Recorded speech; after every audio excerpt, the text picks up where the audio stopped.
ఇప్పుడు అవునన్నా కాదన్నా వన్స్ ఆయన రాజ్యసభ మెంబర్ గా ఫ్లోర్ లో కనబచ్చినప్పుడు అదే గానీ నేను అంటుంది, లేకంటే రాజీనామా అపాయింట్మెంట్ చేయకముందు మీతో పర్పస్ఫుల్ గా కలిస్తే అబ్జెక్షన్ కాబట్టి ఇప్పుడు రాజీనామా చేసేసిన తర్వాత కలిస్తే ఏ అబ్జెక్షన్ ఉండదు అంటారు, అంతేనా మీరు అనేది?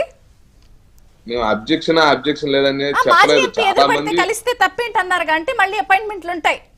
మాకు సిద్ధాంత విభేదాలు ఉన్నటువంటి కమ్యూనిస్టులు వచ్చి కలిసినా కూడా చర్చిస్తారు, కాంగ్రెస్ వాళ్ళు వచ్చినా కూడా చర్చిస్తారు, ఆహ్వానిస్తారు. దానికి ఒక విజయసాయి రెడ్డి గారికి ప్రత్యేకంగా ఏం పెద్దపీట వేయలే కేంద్రంలో ఉన్నటువంటి పెద్దలు. మరి ఎందుకు కానీ తనకు ప్రత్యేకంగా తాను ట్యాక్స్ చెప్పారు భావించుకున్నాడు, మీకు? నాకు ప్రయారిటీ ఇస్తున్నారు, నాకున్నటువంటి వెనక చరిత్ర పట్టించుకోవట్లేదు, నాకున్నటువంటి కేసుల గురించి ఆలోచించకుండా వచ్చినప్పుడు కూర్చోబెట్టి టీ మర్యాద ఇస్తున్నారు అని ఫీల్ అయ్యాడు. ఆయన తనకు తానుగా గొప్పగా ఫీల్ అయ్యాడు.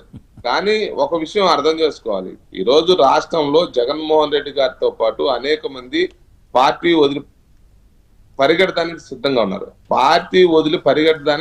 ఉన్నారు. కానీ కూటమిలో ఉన్నటువంటి పార్టీలన్నీ పరిగెడటానికి సిద్ధంగా కాదు, మీ దగ్గరికి పరిగెడటానికి రెడీ అయ్యారు. మీ టీడీపీ వాళ్ళని అడగమన్నారు, వాళ్ళు కుదరదన్నారు. ఇది కదా జరిగింది.